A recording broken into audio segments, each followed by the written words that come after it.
The King's Christmas Speech 2024 sends out a clear message of peace and unity. He begins his speech by honouring the D-Day veterans.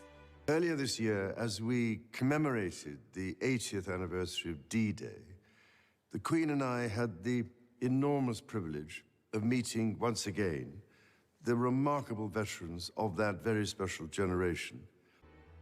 He highlights ongoing conflicts at the moment. But on this Christmas Day, we cannot help but think of those for whom the devastating effects of conflict in the Middle East, in Central Europe, in Africa, and elsewhere pose a daily threat to so many people's lives and livelihoods. He ended his speech with a desire for peace on earth, strengthening his message of peace and unity despite wars. Peace can be achieved through diversity and unity, and he highlights the role of the Commonwealth in achieving these goals. Of the strength which institutions, as well as individuals, can draw from one another, and of how diversity of culture, ethnicity, and faith provides strength, not weakness. Across the Commonwealth, we are held together by a willingness to listen to each other, to learn from one another, and to find just how much we have in common.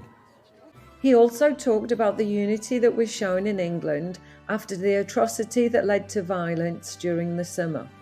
I felt a deep sense of pride here in the United Kingdom when, in response to anger and lawlessness in several towns this summer, communities came together, not to repeat these behaviors, but to repair. To repair not just buildings, but relationships. And most importantly, to repair trust by listening and, through understanding, deciding how to act for the good of all. Communication and listening are key to finding peace and unity. Whether through the diversity of the Commonwealth, the more we learn about different cultures, the less prejudice we have. Because through listening, we learn to respect our differences, to defeat prejudice, and to open up new possibilities. Or within our own community, we can give back and help others. This is what continually impresses me as my family and I meet with and listen to those who dedicate their lives to helping others. He sends a real message of unity for all faiths.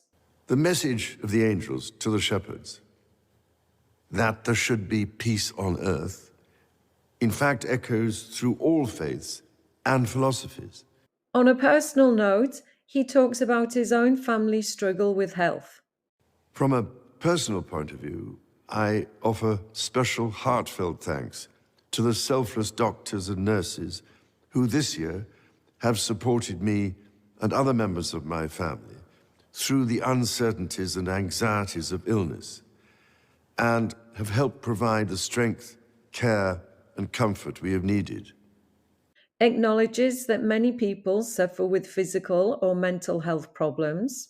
All of us go through some form of suffering at some stage in our life, be it mental or physical.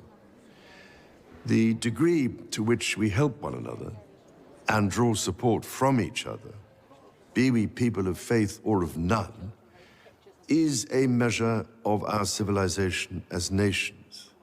And so he thanks the medical staff who care for the sick. Thinking especially of the many thousands of professionals and volunteers here in the United Kingdom and across the Commonwealth who, with their skills and out of the goodness of their heart, care for others, often at some cost to themselves.